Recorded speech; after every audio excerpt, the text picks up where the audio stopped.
안녕하세요. 날로 먹는 트레이더 날트입니다.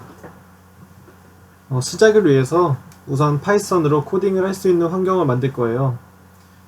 그래서 우선 파이참이라는 아이디와 아나콘다라는 파이썬을 포함한 다수의 라이브러리를 제공하는 툴을 다운받고 설치할 것입니다. 근데 혹시 크롬을 사용하지 않는 분은 우선 크롬을 설치하는 것으로 시작하겠습니다. 구글에서 크롬을 검색하시면 여기 나오죠. 그래서 클릭을 하시고 이거 다운받고 설치하시면 됩니다. 이 부분에 대해서는 전혀 어려움이 없으니까 이대로 넘어가도록 하겠습니다. 그 다음은 아나콘다. 저희가 아나콘다를 먼저 설치를 하고 파이참을 설치를 해야 되는 거거든요. 그래서 아나콘다를 검색하시면 또 첫 번째로 나오는 이거를 클릭을 하신 다음에 다운로드를 누르십니다.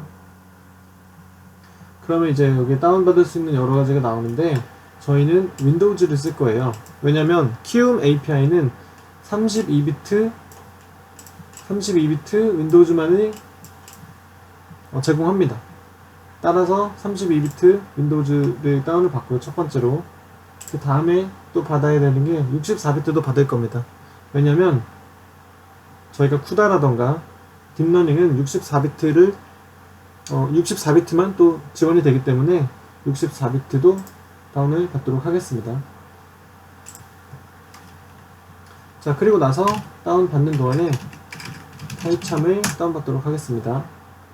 파이참은 두 번째 jetbrains.com 이 부분을 누르신 다음에 커뮤니티 무료 오픈소스인 커뮤니티 버전을 받을 겁니다. 자, 이렇게 해서 세 개가 다 잘 받아지는 상황입니다. 그래서 먼저 아나콘다를 설치를 하셔야 되는데, 자, 다운이 다 받아지면은 아나콘다를 이런 식으로 설치를 하시면 됩니다. 아나콘다라는 건 뭐냐면 여러분이 코딩을 하면 그걸 컴퓨터에게 저의 의도를 해석해서 알려주는 툴입니다. 그래서 인터프리터라고도 부르죠. 그래서 저희가 랭귀지는 파이썬이라고 했는데 이 파이썬이 혹시 뱀인 건 알고 계신가요? 네, 아나콘다도 왕뱀이죠. 훨씬 큰 뱀. 그래서 아나콘다라는 거는 이 파이썬을 포함하고 있고 그 외에도 굉장히 유용한 툴들을 같이 포함하고 있는 하나의 패키지라고 생각하시면 됩니다. 그래서 뭐 별다른 설정 변경 없이 그대로 넥스트 누르시고, 자, 이건 제가 뭐가 있다는 소리예요. 넥스트 누르시고 인스톨까지 누르시면은 다 해결이 됩니다. 그렇게 64비트, 32비트를 다 설치를 하시고 나서 파이참을 설치하겠습니다. 마찬가지로 뭐 전혀 바뀔 건 없고 넥스트 누르시고 인스톨 누르시면은, 자, 이렇게 인스톨 누르시면은 파이참이 설치되는 것을 보실 수 있습니다. 그래서 파이참은 IDE라고 했는데 파이참을 통해서 여러분이 하고픈 말을 할 거고 그거에 대한 컴퓨터에 대한 응답을 보게 되실 거예요. 파이썬을 랭귀지라고 부르는 게 바로 여기 있습니다. 그래서 여러분은 IDE에서 제공하는 에디터에다가 여러분들이 쓰고 싶은 말을 쓰고 파이썬이라는 인터프리터가 그거를 컴퓨터한테 해석을 시켜주고 컴퓨터는 그거에 대한 응답을 보여줄 거예요. 그래서 컴퓨터를 부하직원이라고 생각하고 여러분은 재택근무를 하고 있는 거예요. 그리고 본인이 하고픈 업무를 정확하게 알려주면 여러분의 부하는 매우 성실히 이행할 것입니다.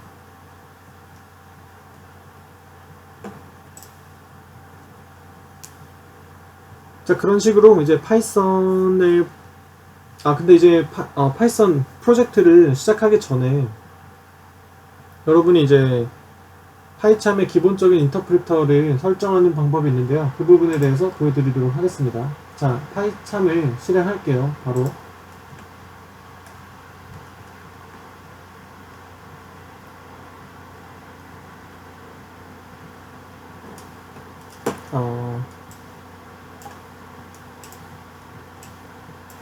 자, 이런 식으로 뭐 굳이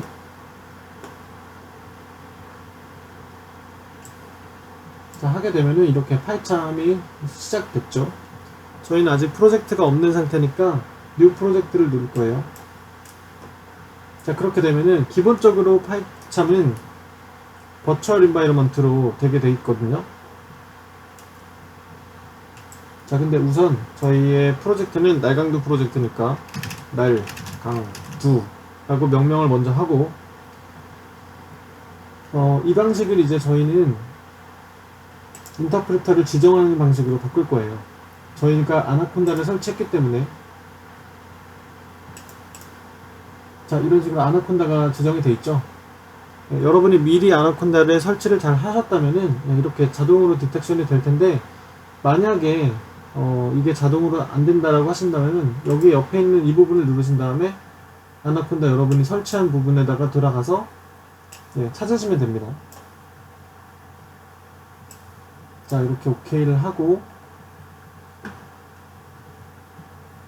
자, 사실 버추얼 인바이러먼트라던가 다커 같은 훌륭한 방식이 있습니다. 이게 굉장히 큰 장점들이 있는데, 저는 초보자의 눈높이에 맞춰서 그냥 설치하신 아나콘다 전체 버전을 사용할 거고요. 위에 말한 것들은 프로젝트를 특화시켜서 환경을 설치하고 나중에 개발된 소프트웨어를 컴파일하고 출시하는데 굉장히 좋은 유용한 툴이지만, 여러분들은 이제 그런 목적을 가지고 있는 게 아니기 때문에 이걸로 오히려 더 편안하게 할 수 있습니다.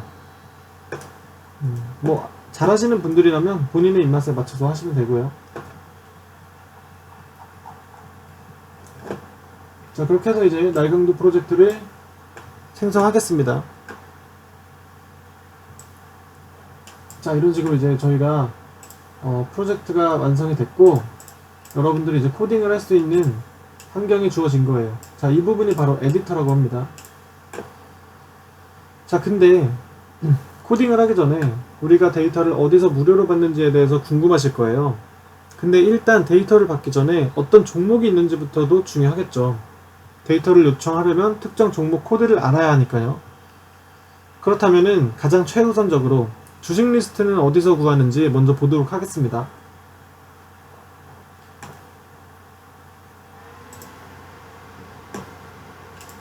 자, kindkrxco.kr을 들어가시면 바로 이 화면이 뜨는데요. 여기에서 전체 메뉴 보기를 누르십니다.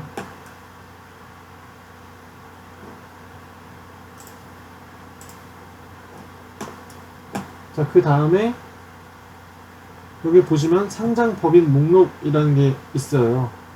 이 부분을 클릭을 하시면 이렇게 전체 법인 목록을 보실 수가 있는데, 저희는 근데 코넥스는 취급할 필요가 별로 없을 것 같아서 저희는 코스피, 유가증권 코스피와 코스닥 이 두 개만을 볼 거거든요. 그러면 이렇게 클릭을 하신 다음에 검색을 누르고 바로 이 엑셀 버튼을 누르시면은 이 아래에 있는 테이블에 해당하는 종목이 이렇게 다운이 받아집니다. 그리고 마찬가지로 코스닥도 누르고 검색을 누른 다음에 엑셀 버튼을 누르면 이렇게 다운이 받아집니다. 자, 근데 그러면은 이거를 매일같이 저희가 이렇게 손으로 해야 할까요? 주식 리스트를 매일매일 이런 식으로 받아서 저희가 엑셀을 열어서 그거를 합치고 뭐 그런 행위를 해야 할까요? 자, 저희는 이 부분부터 코딩으로 하도록 할 건데요.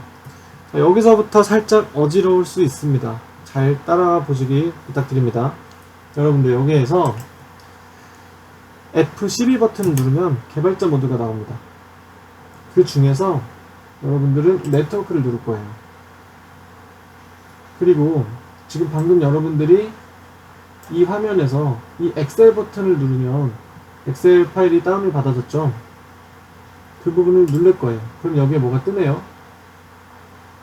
자, 이게 바로 이 엑셀을 다운받았던 그 리퀘스트에 대한 정보가 들어있는 겁니다.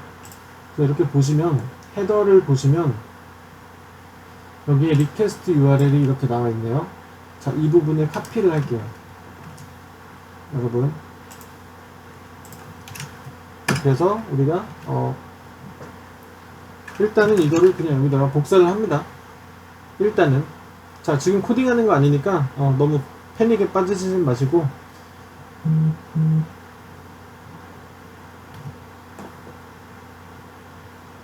자, 우리는 지금 코스닥을 검색한 거잖아요. 그래서 저기에 URL이, 기본 URL이 있고 그 외에 파라미터들이 바로 여기에 있습니다. 자, 여기 보시면 코스닥 마켓이라는 게 보이죠? 그래서 제가 무엇을 할 거냐면은 코드를 통해서 이 두 개의 데이터를, 그러니까 코스피와 코스닥 두 개의 데이터를 다 받은 다음에, 그리고 나서 자동으로 이제 저희가 그 통합된 엑셀 파일을 만들고 그거를 저희가 이제 주식 종목 리스트라는 식의 엑셀 파일로 저장을 할 겁니다. 그거를 그리고 매일매일 자동으로 할 수 있게끔 코딩으로 만드는 거죠.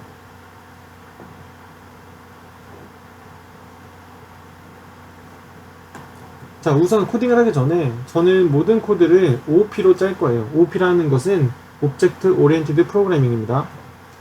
객체 지향이라고 한국말로 부르지만 어차피 모든 영어든 한글이든 뭔 소리인지 이해는 잘 안 가실 거예요.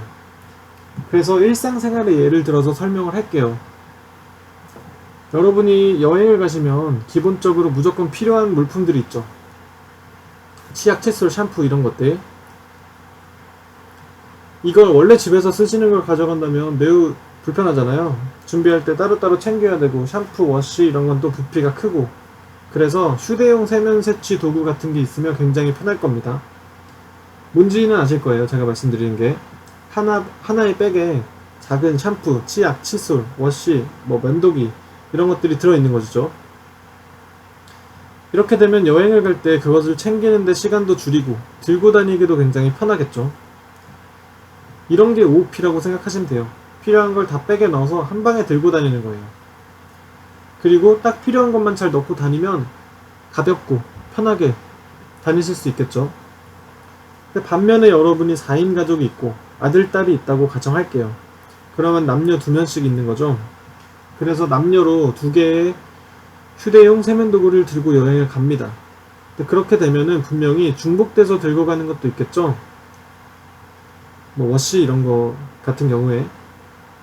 그래서 이런 건 만약 개별적으로 들고 간다면 그런 일이 없을 거예요. 왜냐면 한 가족이 필요한 걸 딱 하나씩만 다 들고 가면 되니까. 근데 이렇게 개별 문품을 챙기는 방식이 절차 지향, 즉 함수 단위로 코딩을 하는 것이에요. 이렇게 하면 들고 갈 물품을 최소화할 수는 있겠지만 매번 단일 문품을 챙겨야 하는 번거로움이 있습니다. 그래서 마지막으로 휴대용 세면백이 무거우면 또 휴대의 의미가 없겠죠. 거기에 집에서 쓰는 샴푸를 넣고 다니거나 이런 일이 있으면 안 됩니다. 그래서 적당히 여행을 가서 사용하실 만큼의 알맞는 양과 불필요한 물품을 그 백에 넣을 필요는 없을 겁니다. 그래서 OOP도 마찬가지입니다. 세면도구 백을 클래스라고 부르는 거예요. 하나의 클래스를 만들 때 그 클래스에 딱 필요한 것만 깔끔하게 넣는 것이 중요합니다. 그리고 다른 클래스에 있는 걸 그대로 중복해서 넣는 일도 옳진 않습니다. 자, 그리고 또 우리가 세면백에도 또 작은 백을 넣어서 그 백에는 예를 들어서 작은 이제 화장품 샘플들만 넣는다거나 그런 식으로 할 수가 있겠죠. 자, 그런 식으로 우리가 클래스 안에 또 클래스가 있고 이런 식으로 다 가능하거든요. 자, 그래서 하나의 백, 그것을 클래스라고 이해를 하시면 됩니다. 이런 식으로 이해를 하시면 클래스를 어떤 식으로 구성하는 것이 올바른지에 대해 쉽게 이해하실 수 있을 거예요. 더 자세한 이야기는 이제 코딩을 하면서 직접 세세히 얘기를 해드리도록 하겠습니다.